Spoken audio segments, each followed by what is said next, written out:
E aí, pessoal, bem-vindos a mais uma análise explicativa. Hoje, a gente vai mergulhar direto numa daquelas grandes dualidades da administração de empresas, sabe? Aquele cabo de guerra constante entre a ciência exata de otimizar recursos e a verdadeira arte que é gerenciar pessoas.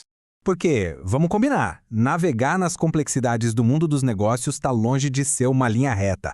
É meio que um labirinto gigante. Para achar a saída, a gente precisa misturar uma estratégia bem rígida com a ciência humana, que, convenhamos, é super fluida e dinâmica. Um recado rápido antes da gente aprofundar toda a estrutura e os insights que vamos discutir aqui hoje são baseados no material de aula desenvolvido pelo professor Igor Vasconcelos Nogueira, tá? Então, os créditos dessa fundação vão para ele. Bom, o nosso roteiro de hoje é o seguinte. A gente começa com a ciência da decisão, passa pela abordagem quantitativa, entende o limite da lógica, conhece a abordagem sociotécnica, faz um confronto desses paradigmas e fecha com uma síntese final. Bora lá? Ponto 1. A ciência da decisão e a sua evolução sistêmica. Então, o ponto crucial aqui é o seguinte.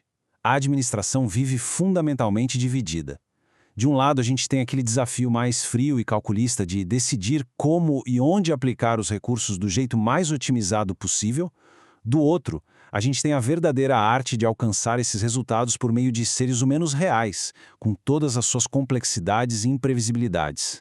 É uma balança super delicada. O que nos leva à parte 2, a abordagem quantitativa, ou a busca pela decisão otimizada. Para a gente entender de onde isso vem, precisamos dar um pulo no tempo, lá para a Segunda Guerra Mundial. A pesquisa operacional nasceu de necessidades logísticas muito extremas.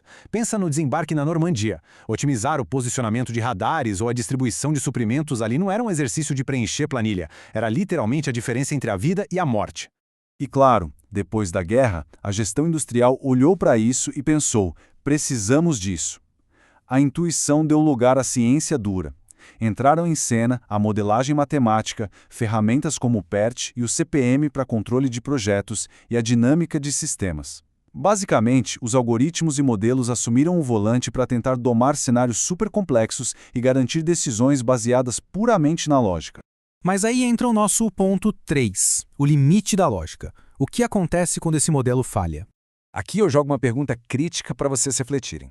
Considerando que essa abordagem quantitativa busca sem parar o resultado ótimo, em que situações o fator humano pode pegar esse resultado que é matematicamente perfeito no papel e transformar numa falha catastrófica na prática? Porque, convenhamos, existe um abismo gigantesco entre a perfeição teórica de um cálculo e a natureza totalmente imprevisível do comportamento humano.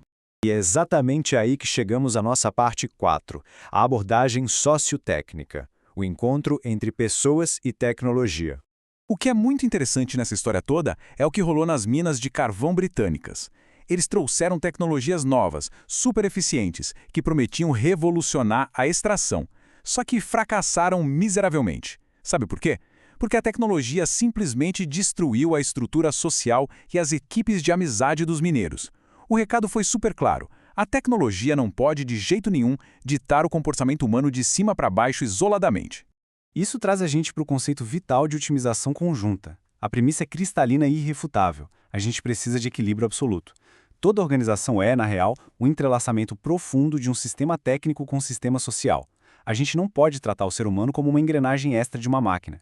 Se o aspecto social for negligenciado, qualquer ganho tecnológico previsto simplesmente zera. É anulado. Os grandes revolucionários por trás disso foram os pesquisadores do Instituto Tavistock. Nomes como Eric Trist e A.K. Rice atuaram como verdadeiros pioneiros do ambiente de trabalho. Eles provaram que humanizar o trabalho é essencial, demonstrando isso em lugares tão diferentes quanto minas geladas na Inglaterra e tecelagens complexas na Índia. Parte 5. O confronto de paradigmas. Pesquisa operacional batendo de frente com Tavistock. Isso ilustra brilhantemente o choque de perspectivas. De um lado, a pesquisa operacional enxerga o mundo pelas lentes da pura eficiência, foca em recursos, algoritmos e vê o indivíduo como uma peça para ser otimizada.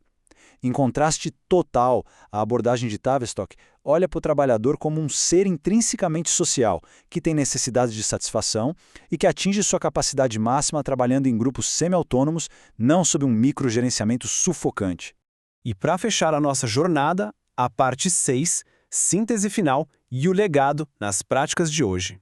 Vamos ver como isso tudo se constrói hoje, porque o legado dessas teorias está incrivelmente vivo na nossa realidade. Práticas modernas como as metodologias ágeis, o design ergonômico e até a colaboração que a gente vê agora em ambientes de realidade virtual são herdeiros diretos desses estudos. Eles buscam exatamente essa fusão harmoniosa, misturar as ferramentas de mais alta tecnologia com a nossa necessidade indispensável de cultura, pertencimento e integração. Então, resumindo o nosso grande aprendizado de hoje, o verdadeiro sucesso de qualquer organização no mundo moderno exige um duplo compromisso. A gente precisa do rigor científico, do analytics e dos dados para lidar com a complexidade técnica, mas isso tem que vir obrigatoriamente atrelado a um respeito inegociável pela dignidade, pela autonomia e pelo bem-estar das pessoas. São elas que fazem a organização respirar e acontecer todos os dias. E para encerrar, deixo um pensamento provocativo para a gente levar daqui.